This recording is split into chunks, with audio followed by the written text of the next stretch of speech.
Behind every locked door is a story waiting to be uncovered. This is Hidden Killers with Tony Bruschi, featuring psychotherapist and author Siobhan Scott. Is this going to make people feel more empowered to speak out if they are currently in situations like this? Because there's obviously far more powerful people than Diddy that engage in things like this.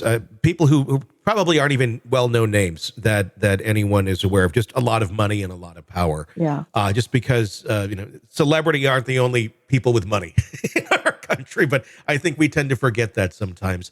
So you have a lot of people, I think, operating, just directly under the nose of everyone, but because there's no microscope on them or nobody's like really looking that closely in to their actions. So the question is this going to empower women, men, whoever may be in this sort of abusive type situation where they're being taken advantage of at sex parties or things like this, and this is just kind of what they do, to speak up, to say, this is not okay treatment, I'm not going to do this anymore? Are we going to see some of those worlds crumble down, or are they just so well insulated by the money and the power that some of these people have that, all of us out here on the outside can say, yeah, speak up, get out. But when you're in there, it's not that easy. No, it's not easy, but I think it's just like the Me Too movement had a big impact on, I think, how powerful people treat other people. It's like seeing that there are consequences. So I think it goes both ways. I think it will empower people who have been victims, and it will also maybe rein in people who are perpetrators or potential perpetrators. They realize, people do go to jail for this. Mm-hmm. They had better start, controlling their dark impulses. One would certainly hope that this could move the needle on that. I mean, certainly it seems like the Me Too movement has moved the needle there. Yeah. This is just like it's like a tendril deep into the underground of it when we're really seeing how these people have operated for so many years. Not only the individuals who are being victimized, do you think this is going to change any of those monsters that are out there? Those super wealthy, narcissist, sadist type individuals that are out there. Does this scare them? We have, jail, we have all sorts of things to hinder people's, things that they do, crimes that they commit. And it oftentimes doesn't really hinder anybody from doing a crime if they're going to commit a crime. Will any of this hinder those sort of folks from being the victimizer?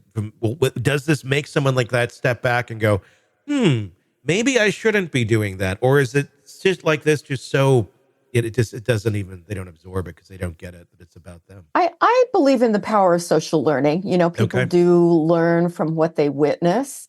And there may be some that are so extreme and so far gone and just really drunk with power that it's not going to stop them. But I think a lot of people do pause and consider how they behave. And a lot of the celebrities that have gone to jail or completely lost their careers, over the allegations, sometimes that haven't even, had legal consequences for them. They've made settlements out of court or whatever. Yeah. But I think it does have an effect, and every little bit is a good thing. Yeah. Hopefully we'll continue to see that. Another allegation that came out against him recently, revenge. Let's talk about revenge with individuals like this that are this narcissistic and have this much power. Allegations that I believe it was in 2012, Diddy, and this is actually in the arrest report. It doesn't go into great detail other than saying something about revenge and arson. The allegation is that in 2012 he firebombed a man named Kid Cudi, his car, over in a former relationship that he apparently had with Cassie Ventura prior, and jealousy, anger, rage, all of that. That's like a big thing. Like, I don't know, firebombing someone's car, I guess. How does someone stay so insulated from that for more than 10 years ago now? And I don't know, it's kind of baffling that no charges had ever been really brought against him for this sort of thing. And it was just kind of always out there in the ether, and now it's coming to light that, oh yeah, really, it was him. Yeah. What does that say about the revenge on things like this? And does he still hold power?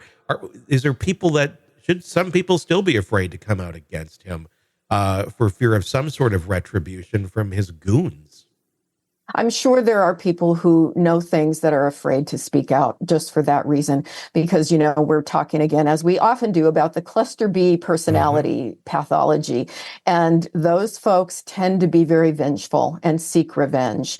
And so it doesn't surprise me at all that he would do something like that. And he's probably done other things, and we hope that people feel safe enough at this point to come forward about it, because he needs to be put away.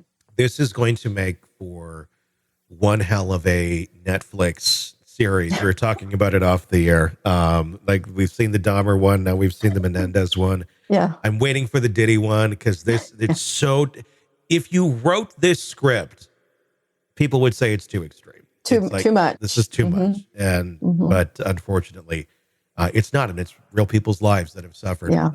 Finally, hopefully some justice. You're neck deep in a dark, twisted tale, and just as the tension peaks, bam, a commercial about some miracle diet pill breaks the spell. It's like finding a fly in your soup after the first bite. But here's the fix. True Crime Today Premium Plus on Apple Podcasts. You get to enjoy your crime stories without the junk.